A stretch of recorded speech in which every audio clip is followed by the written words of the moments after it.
Hello, everyone, and thank you so much for joining us. Really appreciate it. I'm Jim Falk, the interim president and CEO of the World Affairs Council of Dallas-Fort Worth, and also the host of the podcast World Now with Jim Falk. Couldn't be happier to have a good friend, Paul Salem, who I've known for many years, and right now he is in Cairo, uh, based in Beirut, as the senior fellow for the Middle East Institute. And really, I don't know anyone who is more astute and has more knowledge, especially on issues concerning the entire Middle East, than Paul Salam.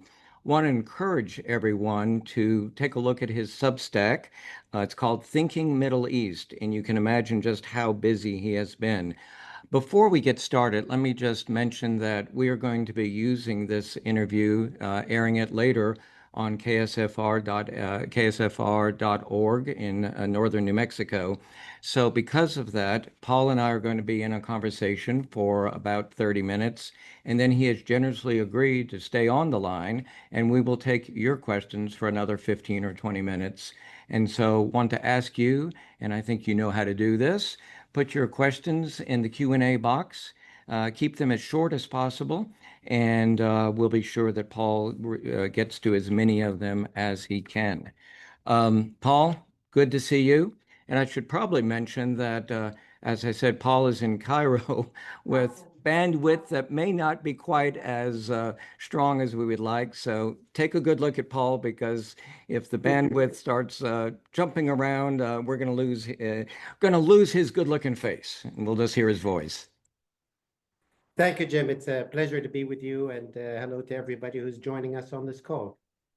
So just today, when I woke up early, I saw that you were busy yesterday writing another column for Substack, and it was titled The Israel-Iran War Scenarios for the Days and Years Ahead, where you warned that the prospects for a diplomatic solution are diminishing.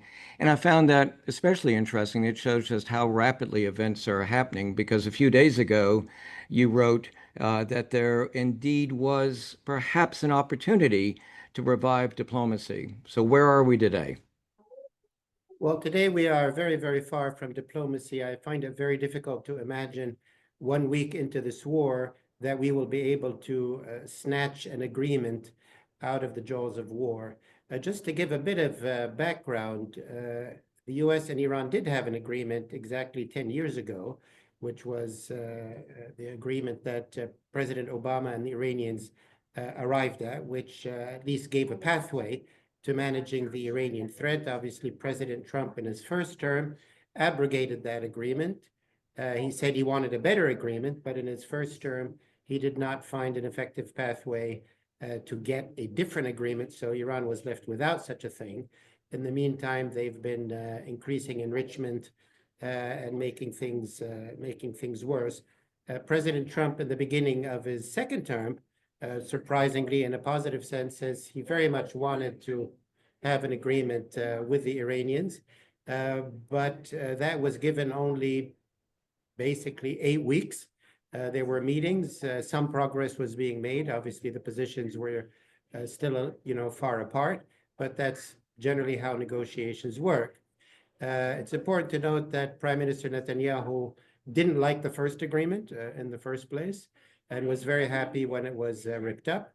And he was very concerned when President Trump began entering into a round of negotiations with the Iranians, that President Trump might agree to certain conditions with the Iranians, whereas Netanyahu really has a zero tolerance policy. So I do think President Netanyahu kind of jumped the gun, as it were, and moved straight into military confrontation. And now President Trump is faced with pretty much the impossibility of pulling out a satisfactory agreement, and under a lot of pressure to now have the US military go in and finish or complete part of the job that the Israelis started.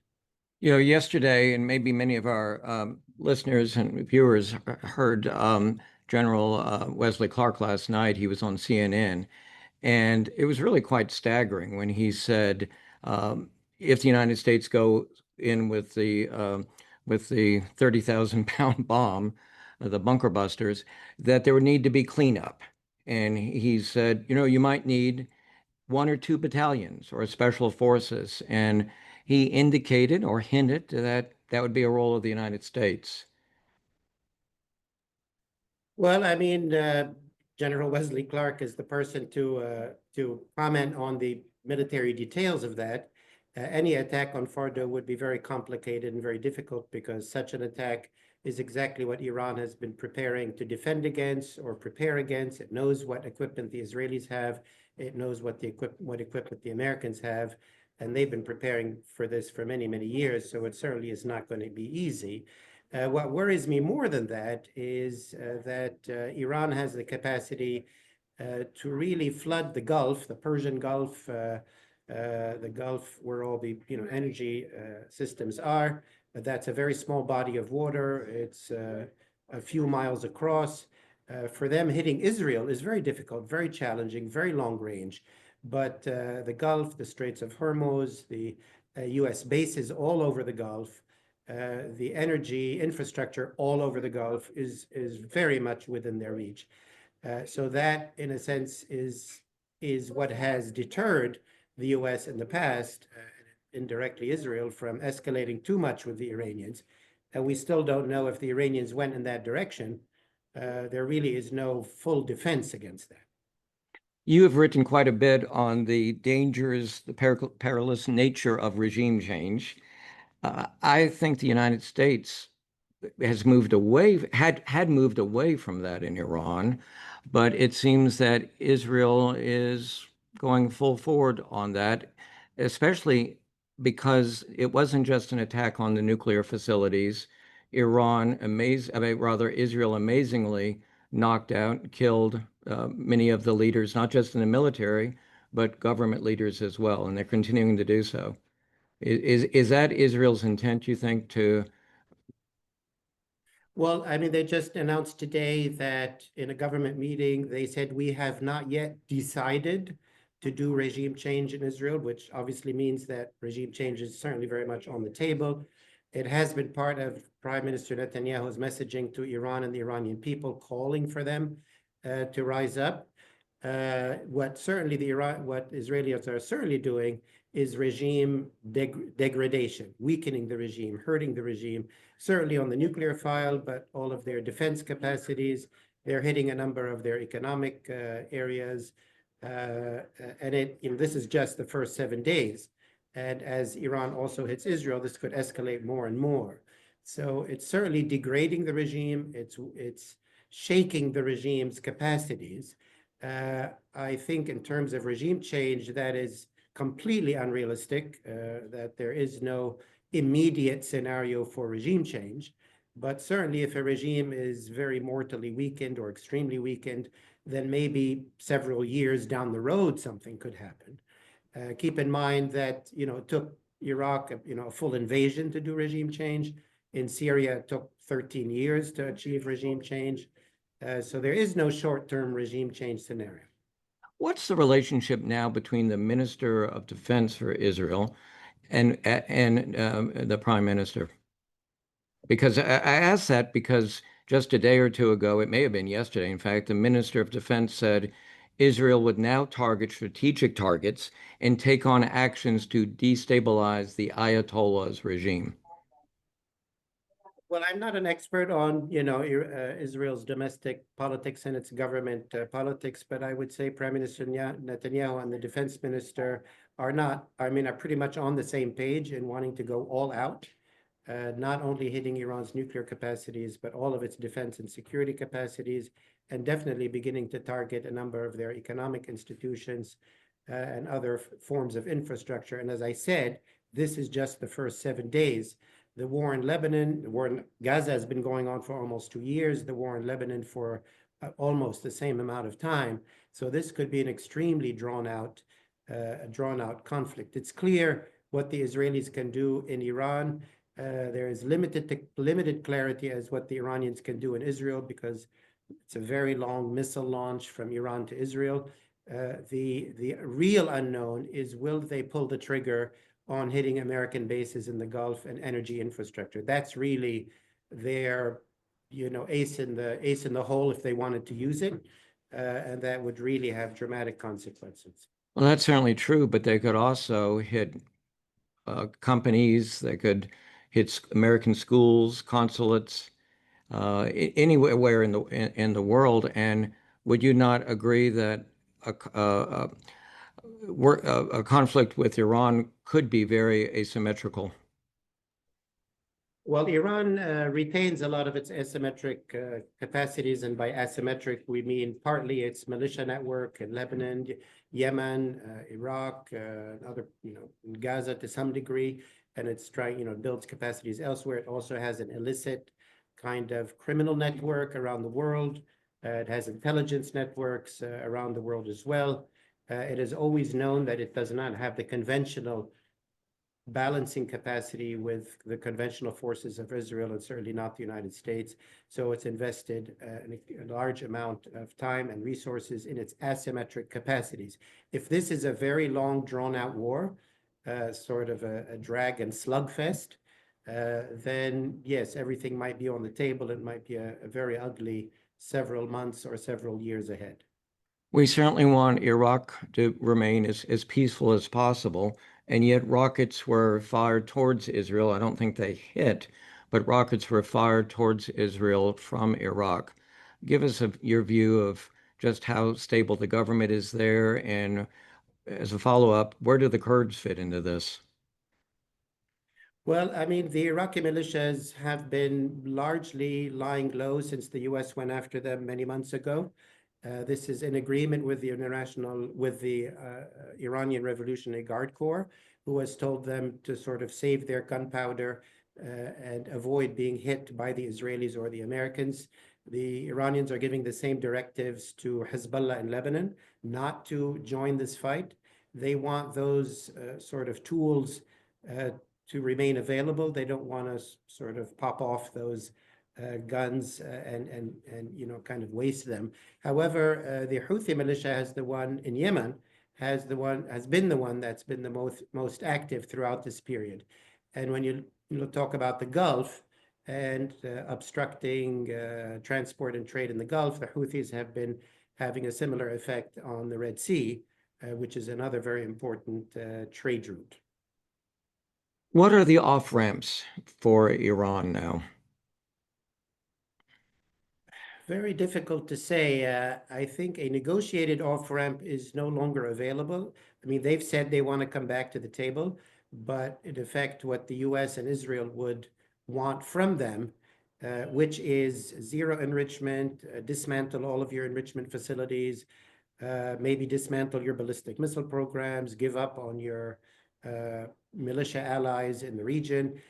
From their perspective, that's basically surrendering all their tools, all their leverage, all their weapons. It's not something they would agree to, and that's certainly not the mood. They are defiant. It's important to keep in mind that Iran survived 8 years of a war with Iraq, and a war that had the backing of the US, Soviet Union at the time, and much of the Arab world. They can take, thousands and thousands of blows and keep going. That is not the case for the Gulf countries like the Emirates or Saudi Arabia or Bahrain, who are very small, precarious places. It's not the same. It's not the same to the same degree for Israel, which is a smaller country, a smaller, piece of territory. So they can take a lot of hits and keep fighting or keep being defiant. So I don't think they will take the diplomatic off-ramp, which is effectively no longer available.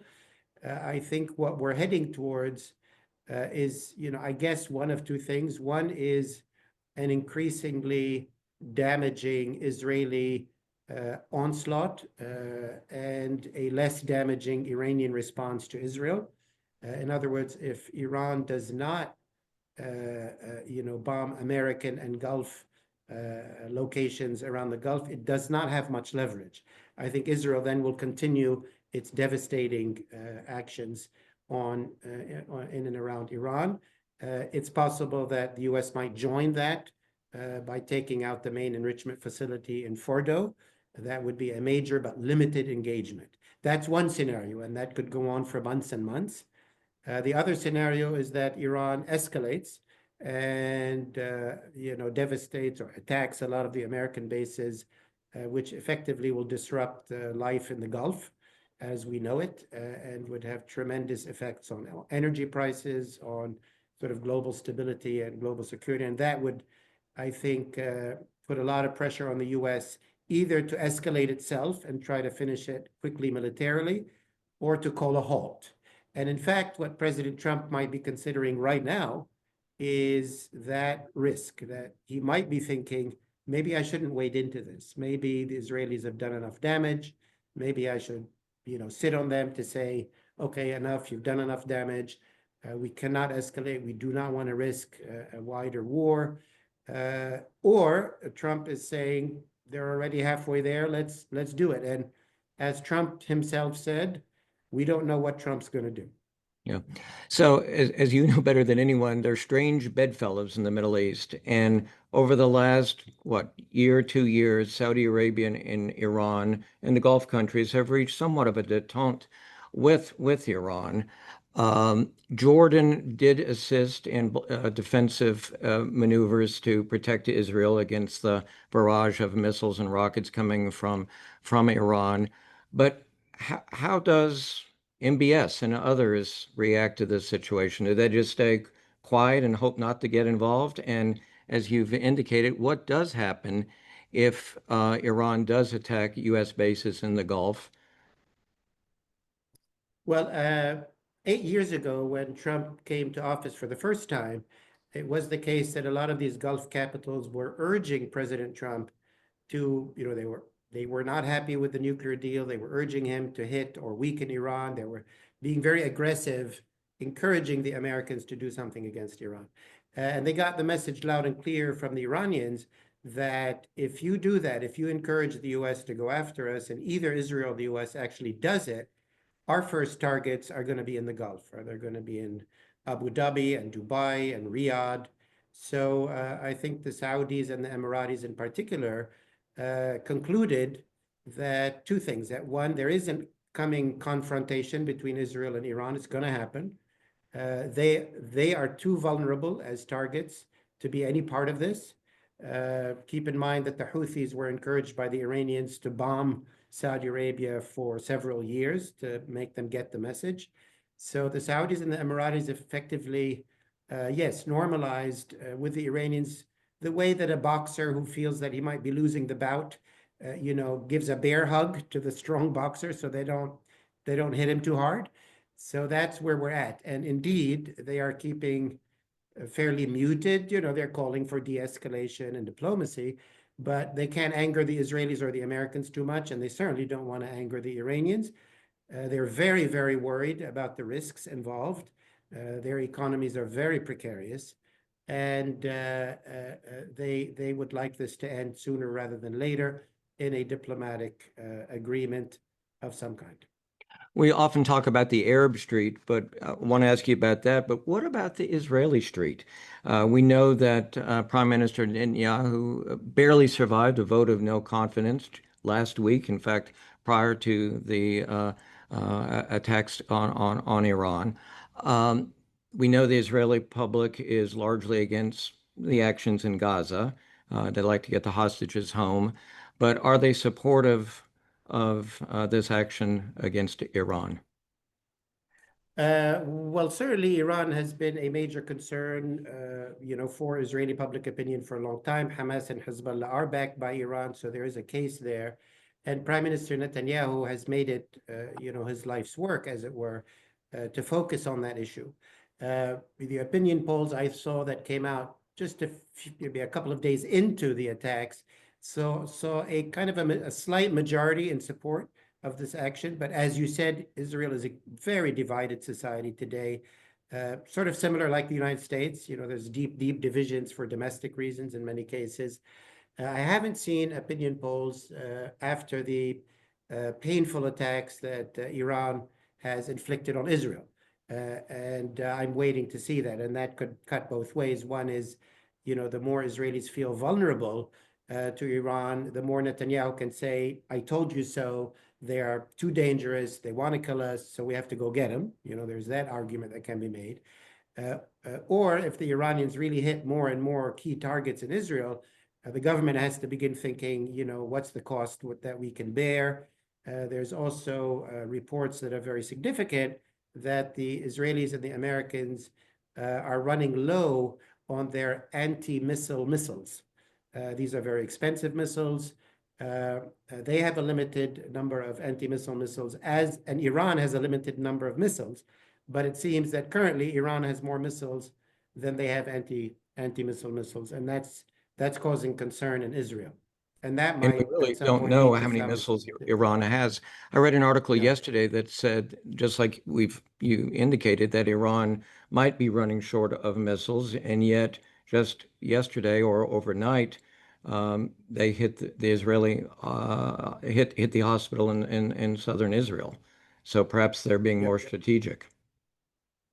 And certainly a number of their missiles are getting through, even with the various defense shields with the Americans and the Israelis trying to track and stop the missiles that are coming in. But some are coming in, and they're big and powerful missiles. These are not small pieces of ordnance. But it's, there's a time game. How many does Iran have? Will they last a week, 2 weeks, 3 weeks? How much can Israel bear? What's their stockpile like? And obviously everybody's keeping that info very close to their chest. The World Affairs Council here in Dallas-Fort Worth hosted Ned Price, who was senior advisor to Secretary of State Blinken, and also, I think people remember that he was a spokesperson for the Secretary of State. And he feels that diplomacy was not exhausted, and that in a sense, Prime Minister Netanyahu really carefully manipulated, strong word, President Trump, and went in realizing that if it reaches a certain point, the United States is going to have to be involved. Would you agree with that assessment that we should have kept on the diplomatic path? Yeah, I mean, as I opened by saying, I think we should not have gotten rid of the original agreement we had in 2015. It wasn't a perfect agreement. It wasn't the end of all agreements, but if we could have built on that agreement and then over time, applied other negotiations, it wasn't the end of the road. But to tear that agreement up it made the problem much worse. And definitely in the current talks that were, they were ongoing, there were regular, pretty much weekly meetings. The difference just after 7, 8 weeks was that the Iranians were insisting on some low level of enrichment, and the Americans were insisting on zero enrichment. Now, okay, you could say that's significant, but even in low level of enrichment, with stringent oversight of higher levels of enrichment and controls and so on, you could easily have seen, even with those differences, a negotiated pathway to make sure that Iran didn't get a bomb. There was a pathway even now for that. But Prime Minister Netanyahu's view is you cannot trust any negotiation or any agreement with the Iranians, even if it is zero enrichment, because he just, from the get-go, he says, well, I don't trust anything they say or do. I believe they are secretly building a weapon, and I believe the only way to stop that is by going to war. And President Trump came in with a lot of momentum, with a lot of self-confidence. He leaned on Netanyahu to stop the war in Gaza, to stop the war in Lebanon. He prevented him from launching an attack on Iran, which Prime Minister Netanyahu wanted to do 2 months ago. And he had the upper hand. President Trump had the upper hand. Now, what I've seen in the last few weeks, President Trump got a bit disillusioned, I might even say bored, with the course of negotiations. I'm no psychologist, but I find him, not anymore much, very consistent. I find him tired, disinterested. And, if he was serious about wanting to pursue an attempt at negotiation with the Iranians, then he didn't follow through. He definitely could have leaned on Netanyahu to say, well, look, give me 2 more months, give me 6 more months. I'm the bigger player here.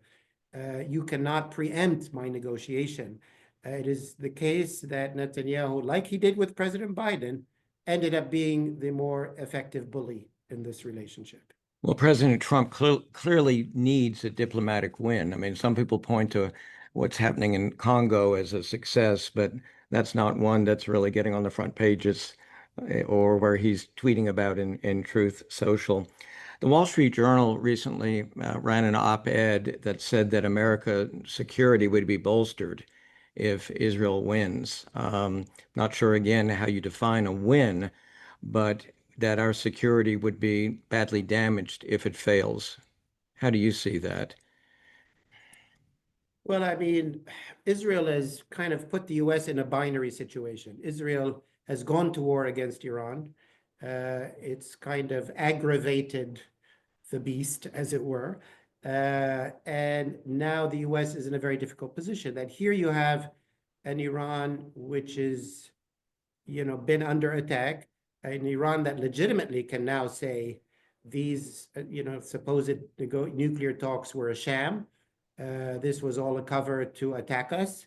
They could definitely withdraw from the non-proliferation treaty. They could definitely now legitimately say, hey, we're going secret and yes, we might be going towards a bomb. So in a way, Netanyahu has put the US in a position of, well, if you let them go now, it's a very dangerous situation. So he's kind of trying to force them to say, well, you got to go after them because I already poked the beehive. Right. Now, I would say that's not accurate. I would say the Iranians have been signaling, and my analysis and many's analysis, they would rather not be in this situation. They'd rather calm everything down. I mean, we've talked about what damage they could do.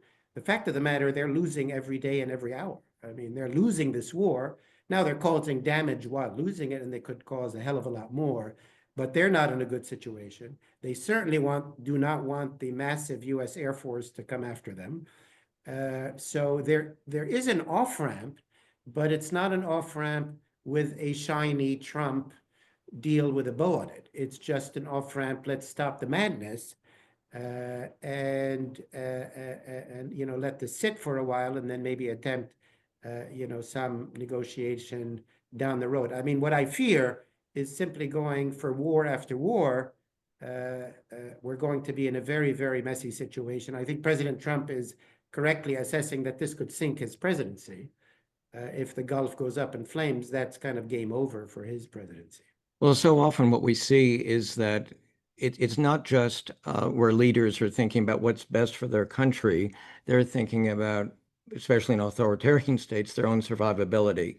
And history tells us that if you have a nuclear weapon or close to breakout, that your regime is safer. Whether you look at North Korea, where that the Hermit Kingdom is still there, or you look at what happened to Gaddafi. And so I think a number of people have said Iran will not give up, even if largely their nuclear assets are decimated, they're not going to give up. Would you agree with that?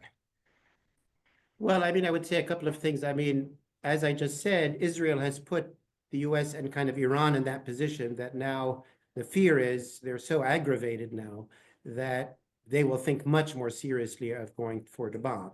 But that also means that it forces the Israelis and the Americans not to let up because the Iranians could go for a bomb. But the only time you can go for a bomb like the Pakistanis did or the Indians or others is when you're not in the headlines, when you do it kind of quietly and no people are looking the other way, and you get away with it. But right now, nobody's looking the other way, so it's very hard for them to make such a run. Before we wrap up, let's talk about the United Nations. I heard Richard Haas this morning refer back to the first Gulf War. Should the United States be more patient and try to build up support for any action? And where would Russia and China stand on this? And if you could give me a sort of a brief answer on that. Yeah, the answer would be brief and clear. Russia and China would not countenance it, period. So there's no pathway through the Security Council. I know that the Europeans are very concerned about where the situation now stands, but keep in mind the Europeans were parties to the original agreement in 2015. They were very upset when President Trump ripped up the original agreement, and they are very aware of the risks. They were hopeful that these talks were now proceeding with the President Trump. And the positive part of that is, had President Trump gotten an agreement with the Iranians, the majority of Republicans would have gone along, and a lot of the Democrats would have gone along because they want an agreement and would have had a lot of staying power. So I don't think the Security Council is closed for such business. So it would have to be unilateral action, maybe with coalition of the willing, as it's often called. Thank you very much, Paul, for being with us. Really appreciate it. I know how busy you are. Thanks again. Thank you, Jim. Thank you all. All right, ladies and gentlemen, I hope you enjoyed the conversation. I saw that we had lots of questions. I tried to work a few of them into my own questions. So let's go first with Don Crook. If regime change were to occur in Iran, what would be likely to follow? Chaos or something more productive? Is there anybody in the wings? And I think back to when the United States thought they had someone to follow Saddam Hussein. That didn't work out too well.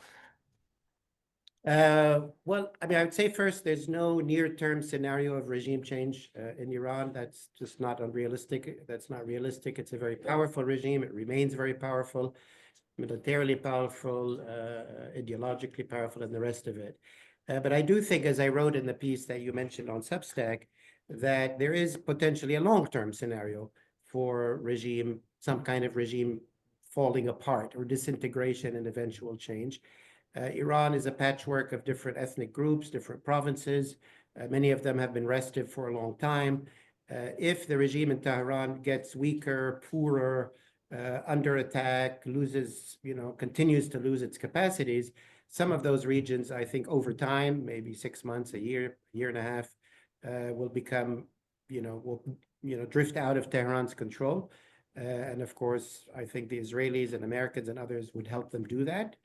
And also over time, it's quite well known that much of the young population of Iran is fed up with the regime as it is. It will only be more fed up with a regime that's also inviting attacks and destruction left and right. In the short term, maybe people will rally around the flag, but in the long term, this is no way to live. So yes, there might be a longer term scenario, completely unpredictable as to what might happen. Will it be better? Would it be worse? But I think another scenario might be an internal coup, an internal action within the regime sometime, not a Gorbachev moment per se, but maybe somebody taking power who will chart a different course for the Islamic Republic and realize that this is really no way to live. Paul, is it possible? All of those are utterly unpredictable. Yeah. Is it possible to have a military coup d'etat and thus remove the Islamic Republic and the Ayatollah, the regime, and yet go to a different type of government structure? Obviously not a democracy in the short term, but do you think that anybody could come from the Revolutionary Guard? I mean, the action, if it were to come, would come from the Revolutionary Guard, but it would be very ideologically still very strong and very much supportive of the Islamic Republic. The current supreme leader, of course, is very old. I mean, he's going to die sometime in the next few years. So, the powers within the regime are all very hardline and all very ideological. Now, it is conceivable that you get, some ideological hardliner take over, but who might be pragmatic, who might say, look, we can't afford an open-ended war with Israel, an open-ended war with the Americans. He might maintain the Islamist identity, but try to strike a deal. But all of this is utter conjecture. We can also say that as long as the regime survives, and we discussed this earlier in the podcast, that they will use their asymmetric methods around the region, around the world. They have allies, they have networks, they have intelligence. They will continue to cause trouble. The best scenario would be to get to an agreement with the government of Iran. If this is currently the government of Iran, that's the government that you have to come to an agreement with. Now, you could say maybe if they hit Fordo, after they hit Fordo and really hit the nuclear stuff, the Americans might say, okay, we've taken the nuclear off the table. Now let's talk. And maybe after a cooling off period of 6 to 9 months, maybe they will talk. So, history moves in mysterious ways, but very unpredictable. Ray Termini here in Dallas takes it from a different direction and said, could Iran surrender unconditionally without the hit on Fordo?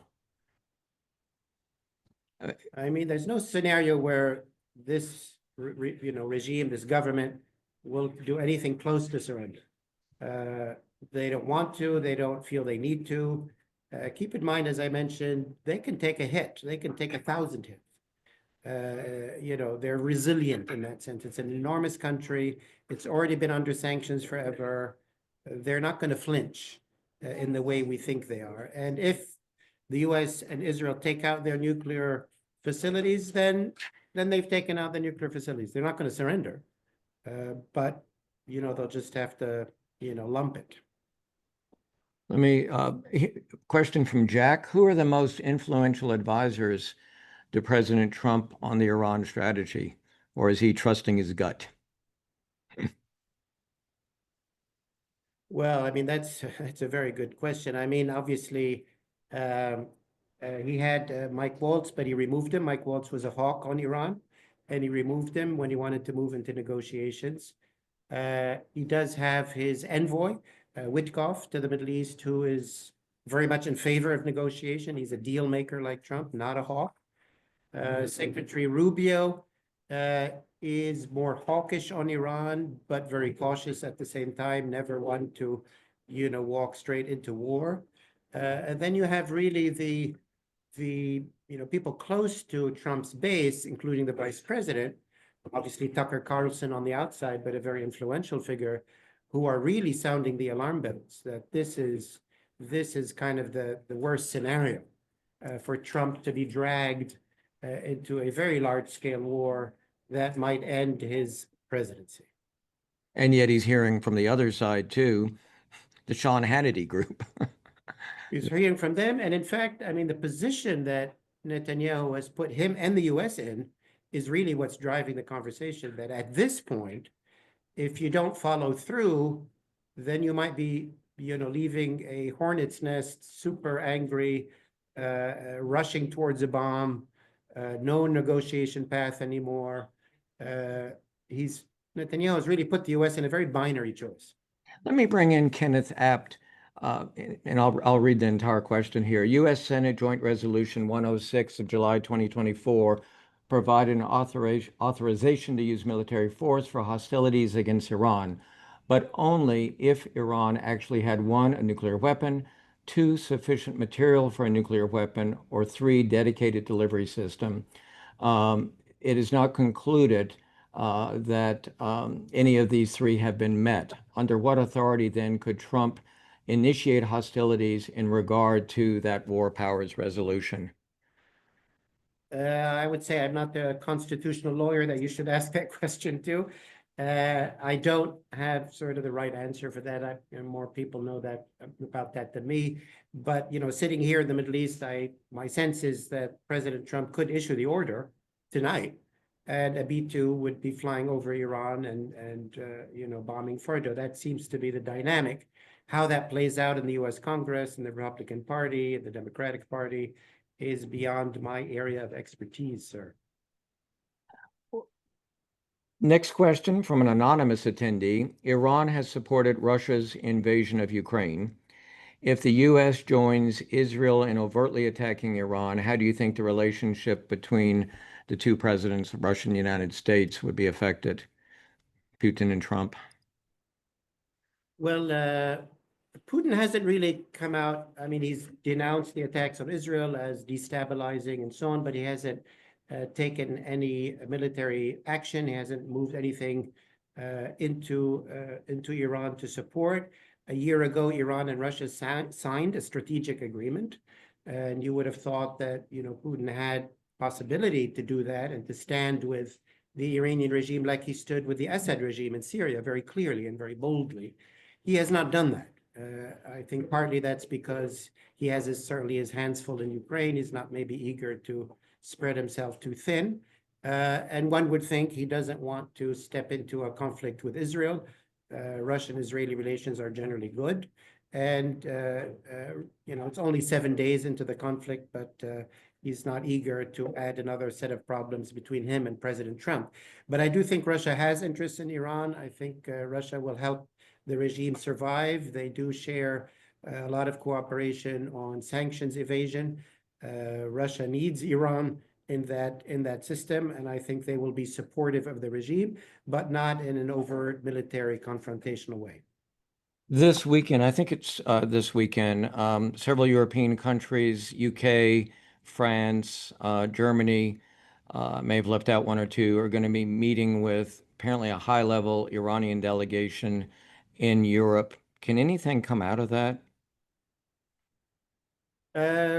I don't think, I mean, there are a lot of mediators. Russia is offering to mediate, Oman and other Arab countries have offered, the Europeans have offered to mediate. America has mediators in the region and envoys. It's not for a lack of mediators. I think President Trump is faced with a very difficult decision. I do think there is a pathway to de-escalate this conflict. Israel has already done a lot of damage. Iran has done damage in Israel as well. Iran's nuclear program is definitely set back a considerable amount. It could be set back further with an attack on Fordo and then have negotiations. But it would be up to the US and up to President Trump to make it clear at some point, either after he uses military force or before, that he is offering a diplomatic off-ramp, which is realistic and not simply putting on truth social, unconditional surrender. That is not a realistic diplomatic way to de-escalate this war. Let me ask a question again from Ray Termini. Where would Iran, get money to operate without oil sales? And is China not a major purchaser of Iranian oil? Yes, China is the major purchaser of Iranian oil, and the oil has continued to flow. That's one reason maybe the Iranians might not disrupt the Straits of Hormuz and block off all energy. You know, that's kind of a Hail Mary or kind of a suicidal move that, yes, they'll hurt the global economy and the Arab Gulf countries and the US economy, but they'll also be shooting themselves in the foot. They export now up to maybe 1 million barrels a day through kind of shadow fleets. Russia's doing the same, and they cooperate on how do you get past US surveillance and all the rest of it. So that's, you know, one place that they're getting their revenue and money. Oil prices have gone up. So that's a plus for those who are selling oil. The US and President Trump has, you know, his threat was that he would shut down that illicit trade in oil in order to put the squeeze on the Iranians. That takes time to do, but he hasn't even had time to do that. Netanyahu jumped the gun and launched an all-out war. Right. I don't want to miss the opportunity in the remaining 3 minutes we have not to ask you about how are things in your hometown, Beirut, Lebanon? My home country of Lebanon. Well, Lebanon was under a campaign similar to what we're seeing in Iran today, just 9 months ago. Was under very intensive bombardment, especially against Hezbollah, caused a displacement of most people of the south in the Bekaa Valley, about 1.3 million people, which is about a third of the population. Things since then have calmed down significantly. The US and Lebanon and Israel, with US mediation and with pressure from Trump, Israel agreed to a general ceasefire in Lebanon. It has continued to violate that ceasefire, but not to the extent that we see before the ceasefire or that we see in Iran. So things are, you know, in a kind of middle of the road situation. On the plus side, Lebanon has a new president, new prime minister, a new government, a good team in place, and a lot of reforms are being put in place. Hezbollah is handing over its weapons from South Lebanon. The Lebanese army is taking over. This is being supervised by the United States. And that is an example of what US diplomacy can do in order to bring an end to a war and maybe not come up with a perfect solution, but certainly better than all-out war. I don't think I've ever heard you be so optimistic about any country in the region. That's probably a good way to end. And let me read a note from Bethany Dunn. No question, just a big thank you for sharing your insights with us. And I think that's something that we all feel. Paul Salem, thanks so much for spending time with the World Thank you, Affairs Jim. Council. Thank you, everybody. And we hope things get better, not worse. Inshallah. Inshallah. All right. Bye-bye. Bye.